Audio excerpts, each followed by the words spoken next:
Hey DigiDestined, it's Tai from Digimon. Make sure you subscribe to Dimsy's Domain for the best Digimon content.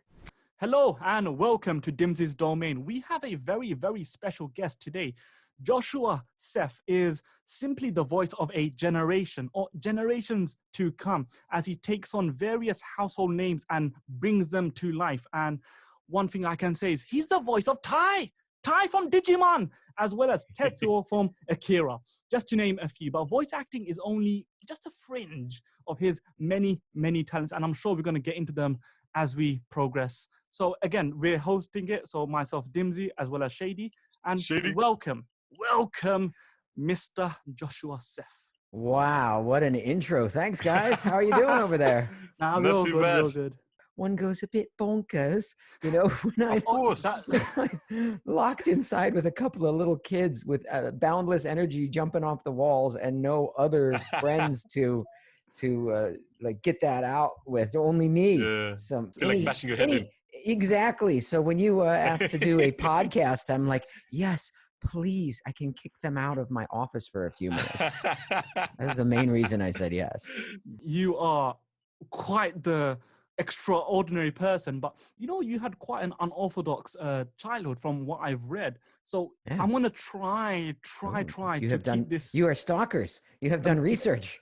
I am creepy, I guess. I'm going to try to keep this as chronological as possible, but I'm going to bounce around. But Joshua, you mentioned how when you were growing up, you didn't really consume much media and you started off performing. You were an entertainer from as soon as you could walk, essentially. Well, professionally from the time I was 8. Wow. But yeah, that's true. I kind of had hippie parents, I guess. And, you know, we didn't have television in the house. I mean, my kids have grown up without television too. Now we have streaming services, so they can watch movies or whatever on demand. But the whole idea of commercially available media was just out in my childhood as it is now in there. So yeah, I actually listened to a lot of radio dramas on cassette tape, old ones. I don't know how I ended up getting introduced to these originally, but I used to pretend to be a DJ and like tape record myself doing stuff as a kid. And I'd listen to like really old stuff. I mean, maybe it was like from a box in my grandfather's attic. Like that's made up, but like that sounds like the kind of thing it literally could have been me finding some old cassette tapes of the Ovaltine Hour or the Lone Ranger, you know, like really old stuff from the golden age of radio, Jack Benny. And these were my vocal references, I suppose. When other kids were getting references from TV, I was getting from TV. Yeah, from tapes and also from books. And then I did a lot of theater, and I started doing musical theater, 8 shows a week for all these touring Broadway shows. I wouldn't tour with the Broadway show, but I lived near the largest. It was like a dinner theater in the Round. It started at 500 seats when I became involved with them, and ended up expanding to 2,000 seats. So we do 8 shows a week, and when the Broadway casts would come to town, they'd have to cast the kids locally. So everybody would come from Broadway except for the kids. And I'd be one of a couple of kids that was always in these shows with these professional casts, singing and dancing. And I suppose we can call it acting. So that was my initial exposure to the world of entertainment. That's fantastic. And would you say that the lack of exposure to commercially available media or the lack of TV or whatever has kind of, it's increased or it's kind of encouraged and made your creativity somewhat flourish? Because yeah, absolutely. Okay. Because I do a lot of keynote speaking, although now it's virtual speaking. In fact, later I'm going to give your listeners something for free that I'm working on that eventually I'm going to charge for, but it's training. It's vocal training. You know, whether you want to be a voice actor or not, it's probably mostly going to be for people just to have a better voice for business or for meetings, because all the meetings are online, just like my keynotes are online. So there are techniques that I get from theater, musical theater, and also from voiceover that you can apply to any kind of speaking to develop and improve your voice. But we'll put that aside for a second. The last few years, I've been touring a lot, doing these speeches on creative communication, creativity, and how do we think up imaginative solutions. And what creativity really is the ability to combine things, people, and ideas in ways that haven't occurred before. It becomes innovative when it can be applied in a way to the marketplace that benefits people or that makes money or something that has some purpose. Art doesn't need to have a purpose beyond existing, of course. So creativity is the jumping off point for innovation, but it comes from making combinations that haven't existed before, doing things in new ways. And if all you're doing is consuming content all the time, then you're not, by definition, you're not reflecting, you're not communing with nature, you're not getting to know thyself more. So where are you supposed to come up with new ideas? What happens instead is people become derivative. Well, this is recorded in April, but we're coming up to May, and that's going to be the 5th anniversary of your book, isn't it? And from the book, Yeah, which that's true. it's Focus. Finding Focus in a Busy World, available on Amazon. So I listened to the audiobook and it was fantastic. Oh, thank you. Yeah, you renamed it, didn't you? I've gotten such good response from that. I've actually retitled it a few years ago, Finding Focus in a Changing World. Yeah. Which it certainly is right now. It's how to deal with uncertainty and how to remain motivated and productive even when the human inclination is just to crawl into your shell and not do anything. But I mean, that's putting too fine a point on it. It's about a lot of stuff. I wrote it for my kids because I fly around a lot to events. This is kind of morbid, but I always felt like, one of these days, just statistically, like a plane might go down, or I might get, something might happen to me in some other country. Yeah. So I just wanted to give them sort of an owner's manual for your mind and for life. And that's what I wrote. And it's kind of like your legacy. Exactly. That's why I wrote it. I've never really promoted that book that much. I just wanted it to exist.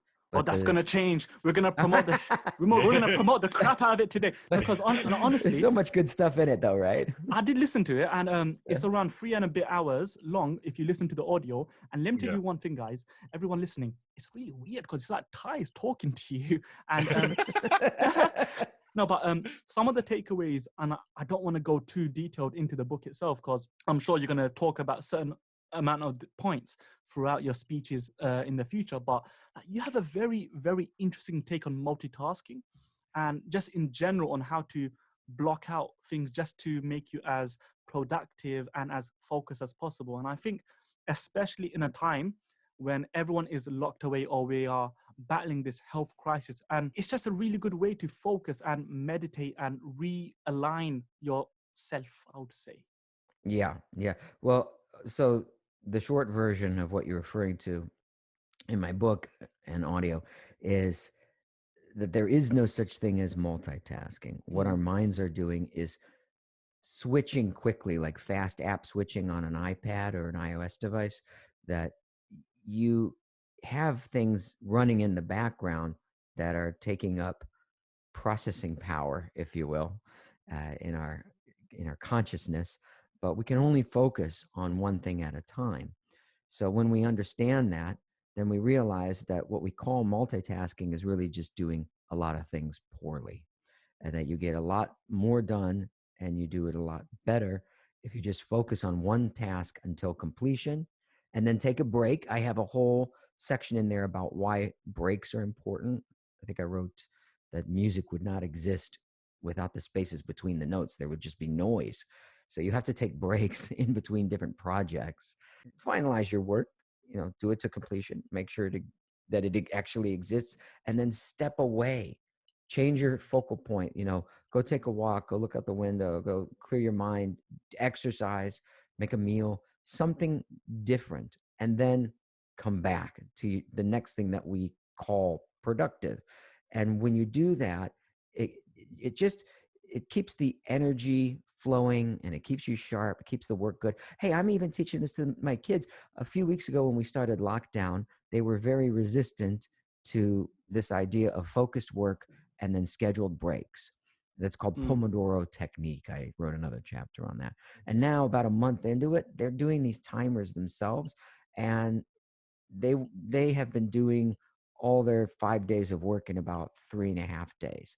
And they're well aware that they get rewarded with more free time at the end as a result. And I mean, isn't that one of the main purposes of work? The three main purposes really are either for monetary sense of security and stability, to help other people would be the other one.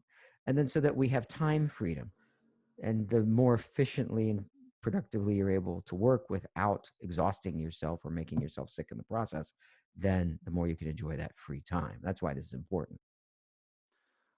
One of the things you've mentioned in your book as well, that when you get up in the morning, you don't check your phone or your social media. You go straight to the shower and meditate.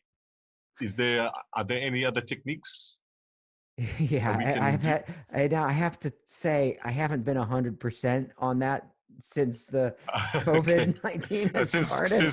since the virus, yeah. I am human and I have this inclination to go see, what fresh horror awaits.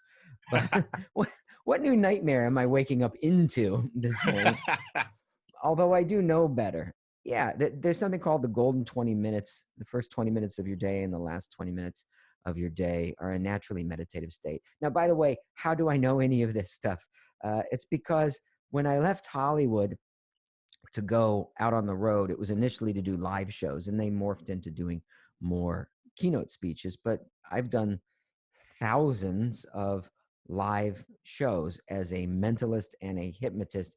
And my background in college was both performing arts and psychology, behavioral and cognitive psychology. And I learned hypnosis, got certified as a hypnotherapist after college. And my parents are both psychologists. So I do have a background in this. I should probably mention that since we're going so deep into this area. I thought we'd be talking about Digimon the whole time, but this is fine. I find this stuff. We will. I find this stuff more interesting anyway because Now this is interesting because it applies to other everyone. aspects of your life. We, to only some extent, are we what we do. We really shouldn't identify ourselves with a job or a profession because then, as we're all finding out right now, well, what happens when the job stops? Yeah. You don't cease to exist. Your identity must exist beyond what it is that you do. So that's why it's good to have hobbies. And that gets back to the earlier point about creativity too, because since it comes from combining things, if you have hobbies outside of your field of study or work related pursuit, if you read and take an interest in larger things in the world outside of you, it brings more to your work. Just last night, I was watching the Beastie Boys documentary, and I loved their work, especially the stuff that was more instrumental that came later on. And that was why I was really interested to watch that documentary. Like, how did they transform from these party pretending to be a joke of a group that was still successful, but they were self-referentially commenting on what it was that they were doing. Like they were making fun of the party frat guys that they were pretending to be. Yeah. Turned into that thing, and then they stepped away from it, and then they found themselves. That was a big part of that movie. Was, oh well, after the tour, the initial tour, they stepped away and lived their lives and grew as people, and then they came back and started making better music. But we can do that on a daily basis throughout our lives by taking breaks, by taking an interest in hobbies and in other people.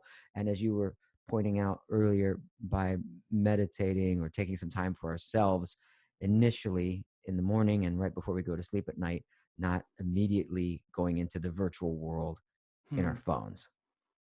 What was your first big break, or what was your first big job in terms of, firstly, let's say voiceover? Because you have many iconic roles, but two always stand out amongst everyone. And how did that even first come about? As in, how did you even hear about it? Okay. So I mentioned my dad was a psychologist. He was also a radio psychologist, and that's how he built Radio his business. psychologist. Yeah, that's how he built his practice, was on the radio.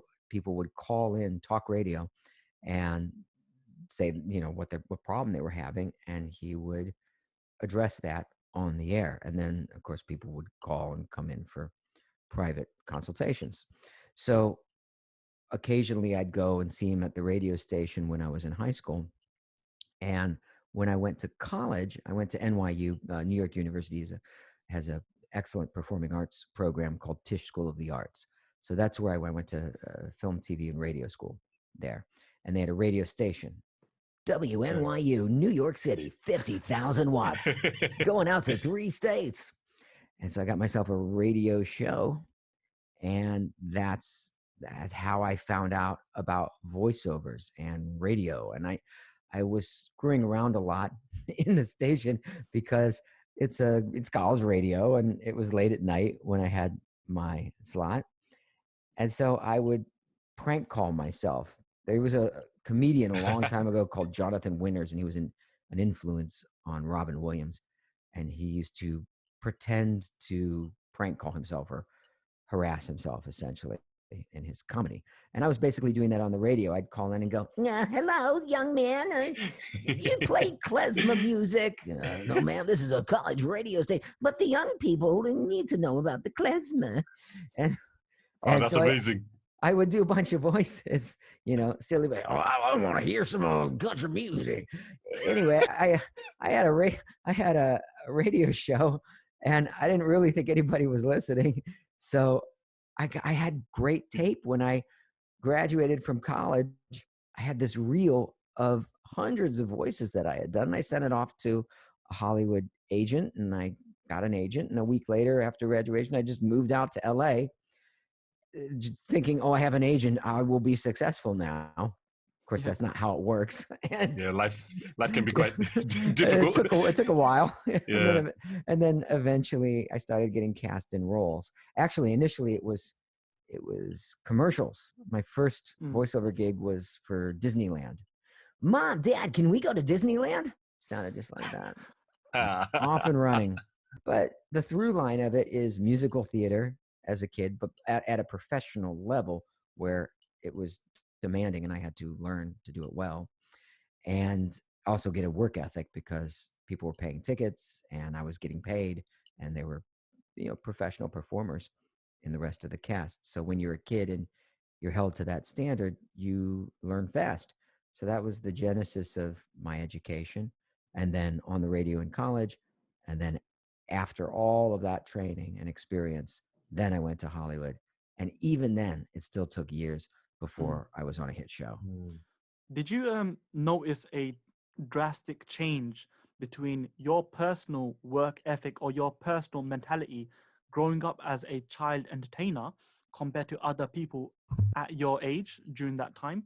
Because of course you had a bit of an unorthodox upbringing in terms of you had a great opportunity being involved in such productions. Yeah, I get the idea. Did I feel like I was working harder than other people? No, actually the opposite. And I still feel that.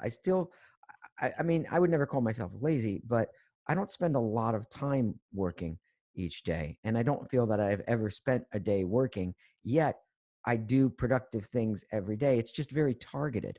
So for instance, now we're all switching to working online, right? So I've decided I'm going to put together this online course to teach people how to open up the power of their voice, play their musical instrument, because we're essentially a wind instrument that nobody's taught the technique to. And once you learn those techniques, you can speak with more confidence, you can speak with more power, you can communicate better, you can connect better with people. It can affect every area of your life and change your life. And so the course I'm going to put together is based on that. But it's not like I'm sitting here at my computer 12 hours a day doing it. I've got kids. I have, other relationships. You got your own life. Things to do. I have a life to do. But when I sit down, I have a game plan. I have a strategy. I have a mindset and techniques that will lend themselves to being able to create a good product in a minimal amount of time. So to some extent, I've always been like that. And so I never felt like I worked as hard as, I don't work hard like a person that has a quote unquote real job, that's standing on their feet and dealing with people all day long. But when I do work, it is 100% focused. Like I'll listen to the same song over and over and over on loop. Like I talk about that in the book as well, linking music to work and defining this soundtrack of your life in accordance with the outcome that you want to create. That's why I don't like listening to music that is very negative or violent or has bad messages in it, because it gets into your brain. But the opposite is also true. Like if you listen to binaural beat music before going to sleep, it can sort of calibrate your brain waves in a way that the sleep is more deep. Or you can listen to the Digimon theme song. Oh yeah, Digi rap. Digimon, digital monsters, Digimon are champions. Agumon. I'm sure the viewers are aching for you to answer a lot of Digimon questions. So Let's get to take it it. away. Take it away, Let's Shiny get to Mike. it. Let's I've let's get got to it. my Agumon plushie right here on my desk, but you can't see it. But he is there. I wanted to ask because Yeah. you obviously voiced Tai way back in the day in the 90s, and then you came back for Digimon Adventure Tri. So I wanted to ask, how did you find Tai's character progression through the Adventure series and through the Tri movies? How did you I like it. come up I with think it's what makes Digimon better than, say, Pokemon. There, I said it. Ooh, I said it ooh, because shots fired. because there is character development, right? Like in life, Yeah. we don't want to be the same person today that we were 10 years ago, but Oh, certain shows have the same thing over and over and over. And in Digimon, there are relationships and there are insights and there is growth. And so I really love that about Tri and the fact that they're growing up and that Tai is taking the ramifications of his decisions more seriously and is sort of a reluctant hero, a reluctant warrior Yeah. as a result. And wait until you see Kizuna, even more so there. And we Ooh. can't go into spoilers, unfortunately. We haven't even No. seen it. It's coming out I have. in July. Oh, that's not fair. Was it good? Was it good? Yeah, it is. I'll tell you. I was really. Oh, wait. You want a little inside story about the making Oh, of please. Kizuna?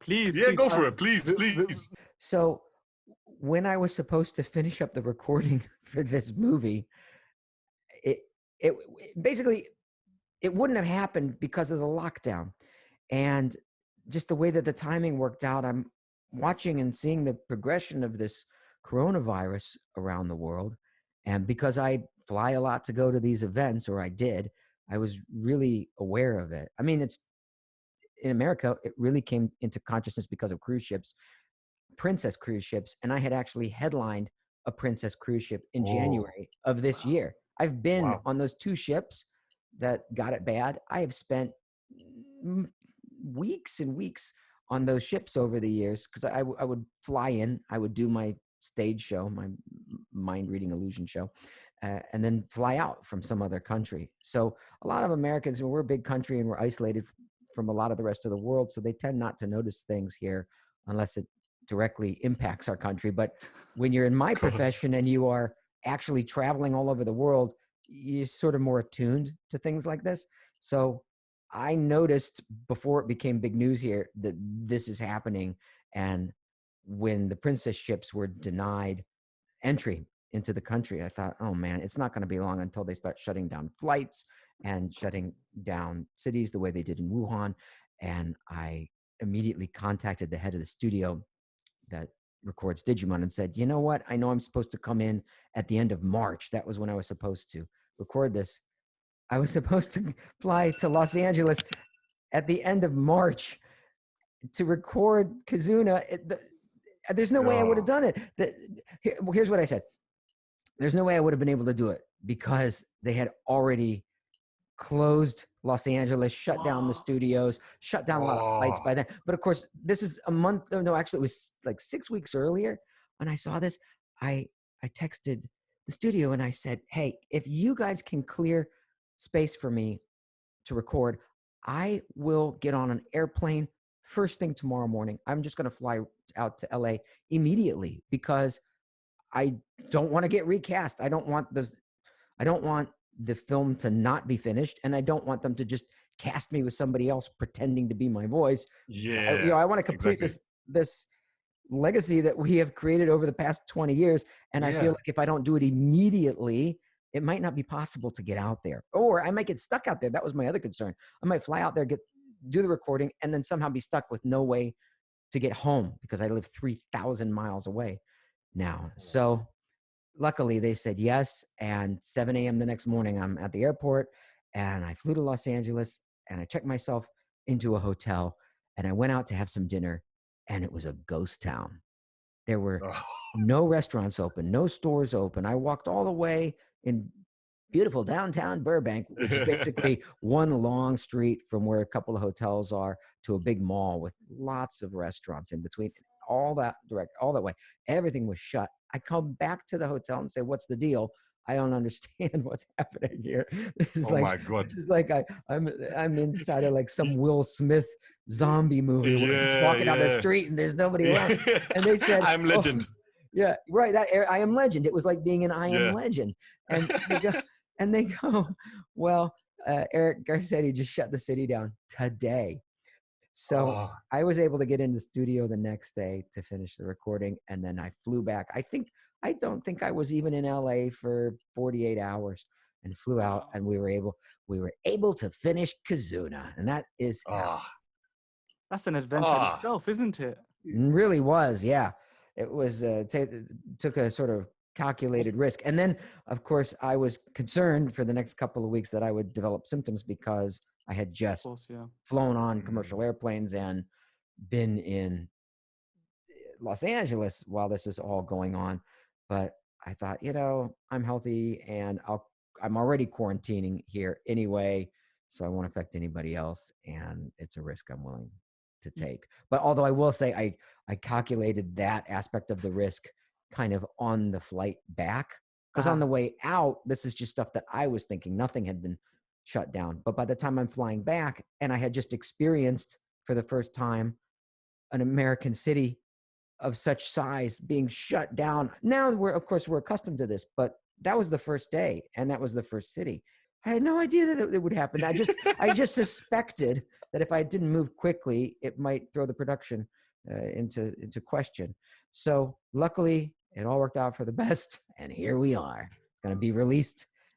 What is it? Is it July 7th? I think they said it's going to be released. July 7th, it's Yes. Yeah. going to be on Shout Factory. And again, can't wait for that. And I'm sure everyone is absolutely excited. How did you go about the voicing of Tai in the different incarnations in terms of his age? So what changes did you make? Okay. So this is something that I'm actually going to talk about in the voice training. Ooh, My website's joshuaseth.com. I think I'll just put it on /free and then get rid of that page later once the course is done and I'm charging for it. But for your listeners and for now, if you go to joshuaseth.com/free, you'll be able to get the first version or the mini version, let's say, of this We'll voice we'll put it training down in the course. comments. Okay, great. So the reason I mention that is in the voice training, I talk about how there are 3 different primary placements for your voice. And I've kind of used all 3 for Tai. So there's the head voice, and the head voice doesn't have any chest resonance like this. So I'm not changing my voice. I'm not putting on an accent or doing a funny voice. I'm changing the placement and pitch of my voice just by placing it higher up in my facial mask like that. Then if you drop it all the way down into your chest so that your chest is vibrating and the air is supported from your diaphragm, you don't need to be loud. You don't need to do anything else but change the placement. Suddenly it ages that character up. And then if you blend the two so that you have chest tone and head tone, well, that puts us more in the range of Tai. So when I was doing the, baby Tai in the first Digimon movie, all I did was put it up in head tone. And then for Kizuna, I just dropped it down into chest. And for the original Digimon series, I blended it a little bit high. These are notes. That's when I say it's an instrument. Your voice is an instrument. When you know how to play it, you can take it so many different places. one of the things you mentioned, you really wanted to voice Tai with a lot of passion. Do you feel like because you voiced this iconic character for well over 2 decades now, that you are Tai, as in any opportunity for Tai, you are Tai? Maybe you Well, might yeah, I hurt mean, if someone else did to voice it, there's but 2 ways to take that. One is, yeah, I'm Tai, like the voice of Tai. Certainly, but of course, that's up to the studio to always reach out to me, and because of fan involvement, they always do. But there is Of another way to course. answer that, which, well, that is the reason, because I had left Hollywood and I wasn't going to get cast in Try. They had already cast somebody else, and wow. And you it weren't was even in the Return of Jeoboromon film. I'm not gonna they lie. I they was didn't. so Nobody even upset with. asked me, and nobody thought to Ah, ask me. And then because of the fans online basically demanding it, I got in a conversation with the studio and said, "Sure, I'll fly back. I want to keep this going." But I don't know when the recordings occur unless they tell me. But there are sort of digi detectives Digi-detectives. I like that. As a Digidetectives. spin-off, yeah, out there that know when stuff's going on, and now they PM me or they tell me on Twitter or whatever. So there's that answer. But the other answer is, yeah, I also feel like I am Tai in terms of my character because I brought a lot of myself to the role, an aspect of myself, which is the uh, the the ability to be courageous even in the face of circumstances that would make us afraid or want to pull back, but to act anyway. That's a lot of what Ty does is, he Yeah. considers whether or not to act, and eventually it's time to fight. But there's different ways to do that. It's time to take some action, let's say. So I feel like that part of me that is Ty, that crest of courage part, has grown in me as a human being as a result of voicing him for so long. That's amazing. And it's an iconic voice. How does for you? Because a lot of us, including me and Dimsy, we grew up with Digimon, obviously. So how does it feel for you to be an icon for so many people? Is it surreal to think that a lot of people looked up to your character? Yeah, it's kind of unreal in a way because as a voice actor, as opposed to an on-camera actor, it's not like I walk down the street and get recognized. But in the virtual world that was foretold by Digimon so many years ago, Yeah. the virtual world that we exist in so much of the day online, yeah, I get that interaction. I feel a sense of responsibility as well. I had one fan PM me on Instagram today saying, "Well, thanks for getting back to me," like sarcastically. I had just not seen it. I had not seen it Wow. because I get so many messages, which is great, but I just am not on Instagram as much as I am on Facebook and Twitter. And so actually, if that ever happens to you, listen, dear listeners, please don't take it personally. It's just too much volume, and there's other things that I'm doing. I'm not sitting there on social media all day long, but I do feel a sense of responsibility to be a voice for good in the world and to help people to stay motivated and be courageous in their own lives. Oh, and then now, just recently, I started doing YouTube lives. And these YouTube Yes. lives are fantastic because Yes. people get to ask me questions. I get direct interaction. I am able to actually enter into a conversation through that dynamic on the live, where I this is, other than actually going to a Comic-Con, this is the first time that I have felt that relationship occur outside of Direct. literally direct contact at a Comic-Con. Yeah. So I'm Yeah. enjoying those. I'm looking forward to doing more of them. That's great. And I think with your YouTube Live, there's a lot of opportunity for people to ask their questions. And I know the volume is quite immense at times and it is hard to keep up with. Again, I tuned into your last and your first Yeah. YouTube Live, and it was an absolutely a great hour of Joshua Seth. Thank you. Wait till you That's see what you the should next call one. it. I'm building a great hour. I'm building up the studio here. So better mic this week, more lights and more sort of on camera tricks and fun. And I want to start doing voice characters and answering questions as different characters too. So I've got some fun stuff planned for that. You know, when you first auditioned for Tai, when you saw the picture of Tai, how did Yeah, you come up with that voice? Like, did you know what voice to? How did you come up with the voice, basically? I did not use a voice. I didn't. That was how I sounded at the time. And I was younger, obviously, and I wasn't placing my voice is in the chest tone that I referred to earlier right now. But I was young and excited and running around Hollywood, and I basically sounded like this. And I came in and I saw the picture of Ty, and I put my body in that physical pose, and then I Mm. just spoke, and I didn't do any kind of vocal characterization. And that, I think, was one of the things that made it unique at the time as well, because in animation up until around that time, voices were very charactery, very, and it was not normal to hear human voices without putting some sort of funny layering on top of it. I understand. Now there's all kinds of animation for adults, and there's anime, and but none of this stuff really existed at the time, and Mm. that was a new direction, and that was just as a result of me just being myself. And that is a important aspect of any sort of acting, is to, or performance, is to let the audience into your world and feel who you are, and that can sometimes get lost if you get too consumed with making funny voices. You have two children. Have you introduced them to Digimon? Have they taken a big interest to your work in terms of dubbing and voicing? Or are they still a little too young to fully understand? Yeah, well, my son just turned 9, and my daughter's about to turn 7, so they're certainly Happy old birthday to enough. both. God bless. Happy Yeah, birthday. thanks. They're certainly old enough to understand both.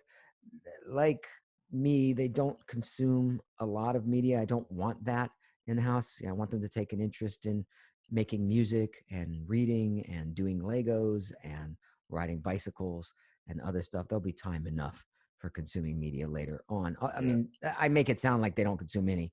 They certainly do. We have the Disney Plus subscription, and my daughter has watched Frozen 2 more times than I can count. But probably relative to other people in their generation, it's not that much. Anyhow, they haven't seen everything that I've done. I'm certainly not going to show them Akira for a long Yes. Yeah, time. of course, It's of too course. violent. Uh, but they have seen the original Digimon movie, That's and they great. love that. And Nikita she says, I want to be a singer when I grow up. And I think she has perfect pitch. I honestly do think she could be a singer, and she can remember the lyrics, which is something I never learned to do because I've always got a script in front of me. And Tiger likes doing magic and Mm. performing jokes and Ah, doing funny characters. So each of us has to find our own voice and explore our own talents. I wouldn't want them to just be a voice actor because I was a voice actor. But when I set up for a podcast like this one, or actually I just did a pickup line for Kizuna this morning, and I recorded it oh, on this same mic in GarageBand, and I had the kids watching how I did it and showing them why I did it in certain ways, or why I wanted to make sure there was no reverb, or how I use the mixing board, and just teaching them a little bit about the technical aspects of this. They are interested. It's great. It's great to have a great mentor like yourself, and I'm sure whatever they choose, they're gonna go really far. You are they mentioned, harsh on you on your performance or? no, Dad, you should Yeah, do it like this, Dad. sometimes they want to just get back to whatever it was that they were doing, but Ah, generally they're pretty good at it. They want to make their own videos like every kid now Mm. of as course. well, tell jokes and stuff. So they see an application. Only once, my son said, I'm never going to use this. And then I pointed out different ways where he could use it. Then he became more interested. We all have to Ah, have a good reason why to learn something. Exactly. You mentioned Akira. Now, of course, Akira is an absolute iconic film that shaped the whole anime industry. It's the father of one of anime the to firsts. Mhm. the first major blockbuster in the West. Yes. And So, it's a result of connections that I had in the industry from before Digimon even. I think my first animated TV show, first or second, was Saban, which did Power mm, Rangers. No, I think it was my Yeah. oh, first. It, I, there was one right before. Then I did something called Honeybee Hutch, which was like 65 episodes that nobody's ever seen this show. But I was Hutch. I was the main character. I did something before that, and then I did Honeybee Hutch, and that was through Saban. And Saban, of course, did Power Rangers, and they asked me to come in and do Alpha 5, the robot. Aye, aye, aye. And so I did him. I was the second. Yes, I was the second Alpha 5 after Richard Horowitz. And then I met more people as a result, and one of whom connected me with the Akira production. But the really interesting thing to me about Akira is that I saw the original streamlined dub in an art house theater in New York City when I was a college student, and I had that radio program at the time, and it's what made me think I want to go into animation and do voiceovers. And then fast forward 7 years or 10 years or whatever it was, and suddenly I'm voicing You Tetsuo in the Pioneer version, which is mm, the second dub. unquestionably a better version of it. I mean, they spent $1 million yeah. just redoing the sounds and the effects and the orchestration and the voiceovers and all that. And then of course we got a theatrical release, and you can even see it online now. Sometimes it's on Hulu, I think. And Yeah. sometimes actually they seem to show it every year on, is it Crunchyroll, or I don't know what it Yeah, is, Crunchyroll. in different countries might be different, but it's out there. Surprisingly, not as many people have seen Akira as I think should. So if you are going to see something that you haven't, as a result of listening to this podcast, if you're going to watch something that I've done and you haven't seen Akira, I highly recommend that. make sure you get the right version, right? Yes. Which is the pioneer version that I dubbed, not the old streamlined dub. The funny thing is, we had in the UK for the longest time, I think until around 2013. Well, until 2013 was when Funimation released the Akira DVD with both dubs. But we only had the streamlined dub for the longest time. And it was so weird because although the movie was made in the late 80s and it was dubbed, I believe, in 1989 or something like that, the visuals, Akira itself, the movie is well ahead of its time. Oh yeah.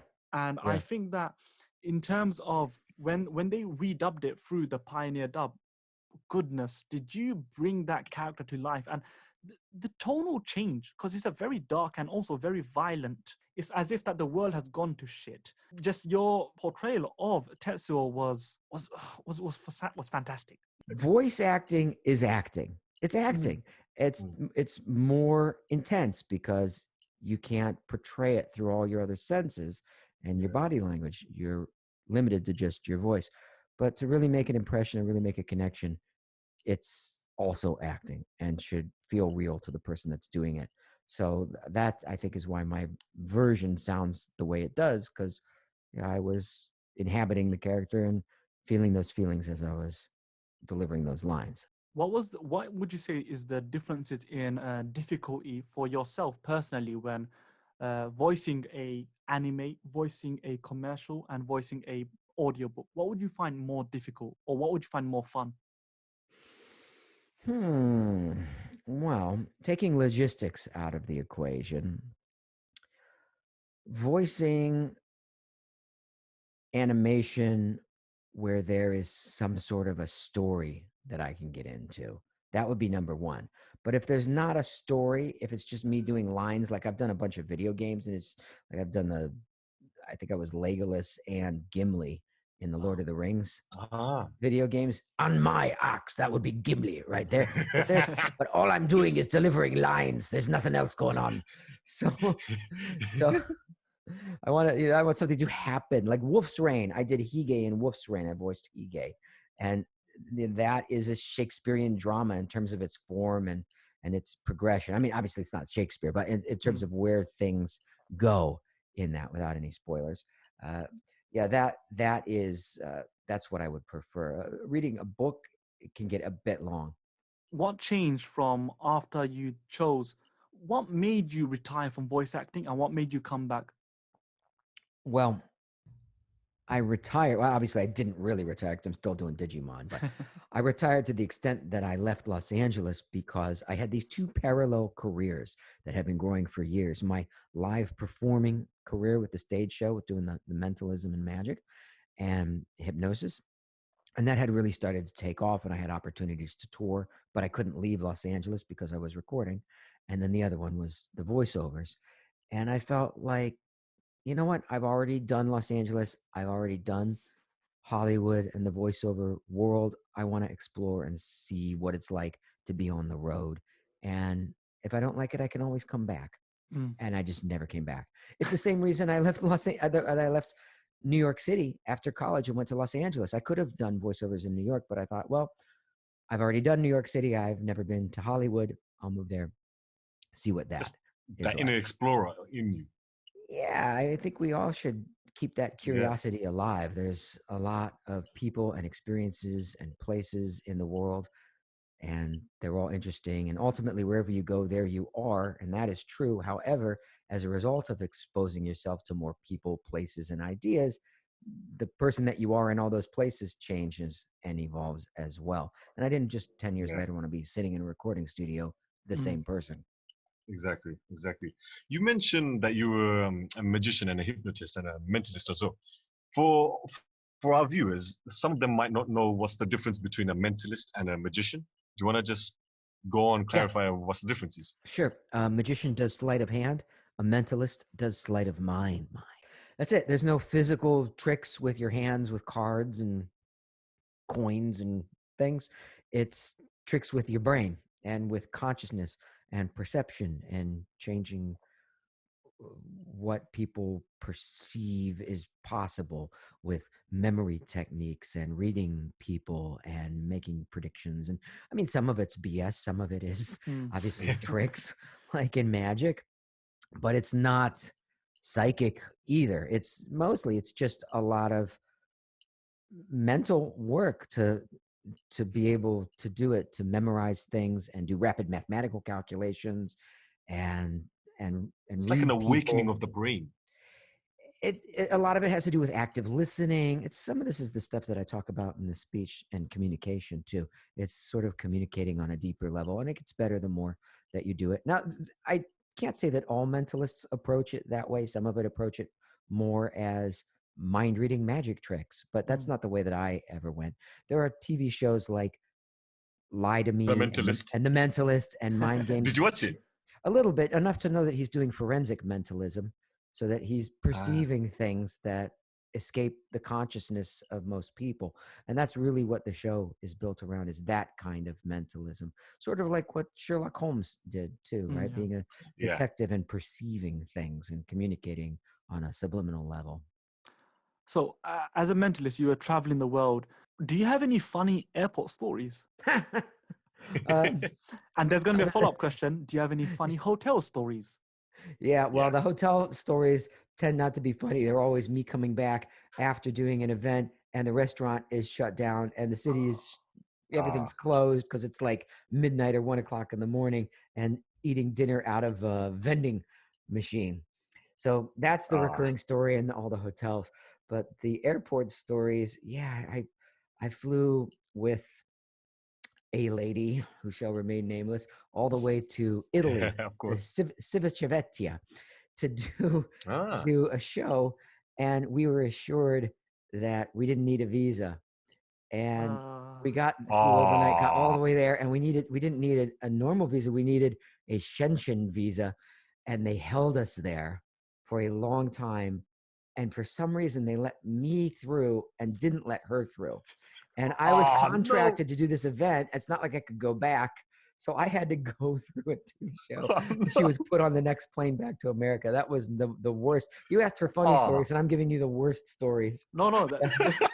So was it 2014, Shady? So me and him, we went to WrestleMania because we watched WWE, and we were going through the airport, and for whatever reason, they said, "Oh, hi. Oh, it seems like you travel a lot." That's a lie. I've only traveled to Spain before. Mhm. I went through security, nothing, no checks, nothing. Next thing I see, I'm like, "Oh, where's Shady?" He's been stopped for like an hour, 40 minutes, right? As they checked Yeah, yeah. every It's random. single. It seems random, right? I Oh, still Yeah. don't know why they let me through and didn't let her through. and Yeah, yeah. airport Well, people are just deadly. You don't mess around with them. You just say, "Sorry, mate. Yeah. Yes, sir." this is I have too many of those kinds of experiences, and I think I'd mentioned I've been to about 40 different countries to do Mm. live shows and speeches, and even Comic Wow. Cons. I've been to uh, 2 or 3 times Australia and New Zealand, and just last year I did a Comic Con in where was it? The and now You they're came to the blurring UK together. a few years ago, right? I think it was it Scotland? I think it Yeah. was Oh, Scotland. Scotland. Yeah, Scotland. Scottish. Yeah, that was Glasgow. beautiful. That was beautiful. So I've gotten to some, really amazing countries as a result, and seen some wonderful places. But at the moment, I'm quite fine not doing the airplane travel, because that's the thing that just gets old. Everything else I love about it, but these long flights, from America to Australia or whatever, Wow. uh, Yeah. yeah, Oh, or Singapore or something. Yeah, I'm okay with taking a little bit of a break from that and just doing the online. So before you go, please tell us all the projects and everything that you're working on. We know that your book is reaching its 5th year of its anniversary, so make sure to check it out. But what else are you working on? Sure. Okay. So yeah, the book is called Finding Focus in a Changing World. You can get that on Amazon, or you can listen to it if you go to Audible or iTunes. The current project that I'm working on, I've mentioned earlier in this recording, which is I don't have a name for it yet. I'm still building it out, but it's going to be about how to develop your voice. And it's not just for people who want to be voice actors, although you certainly could use this as foundational training for voice acting, but it's also for people like you guys that are on a mic, that are doing podcasting. It's for people that are in meetings. Now, leaders and managers and salespeople are running meetings on Zoom and online all day long. and they might find that they're having vocal strain, or that people are interrupting them or not paying attention to them. They're just not grabbing people's attention the way that you can when you're physically in a room with someone. Well, how do we get over that? Now we're all talking heads. We have to be better talking heads and own those Zoom rooms by learning how to tap into the power of our own authentic voice. And that's what this training is going to be about. And if you go to joshuaseth.com/free, I will put a link in there to get sort of a mini version of the course, get you started and see how you like it for free. You can get that. Eventually, I'll have a full course built out. This is what I'm using my time in quarantine to do. Also, just for fun, go subscribe to my YouTube channel. Just Please find do. Joshua Seth on YouTube. I'll be making more announcements about Digimon Kizuna as they become available. And I'll also be doing these regular YouTube live Q&As that are a lot of fun. And you can also find me on Facebook, Twitter, and sometimes Instagram. Oh, and I just signed up for Cameo. Do you know what Cameo is? Yes. Where So I can do the we'll link that below video. as well. Yeah, like last night I signed up for this. So just look me up on Cameo and I can give you a video shout out. And we have like a super cheap introductory rate on that right now as well for video shout outs. Solid. So everyone, you've heard it. You've heard the man. You've heard Tai himself. Make sure to check him out and stay tuned. Thank you for listening. Thank you, Mr. Joshua Seth, you icon. And hopefully we'll speak to you soon. Thanks, guys. It's been great. Go out there and Digivolve. Awesome. Thank you. That was absolutely great.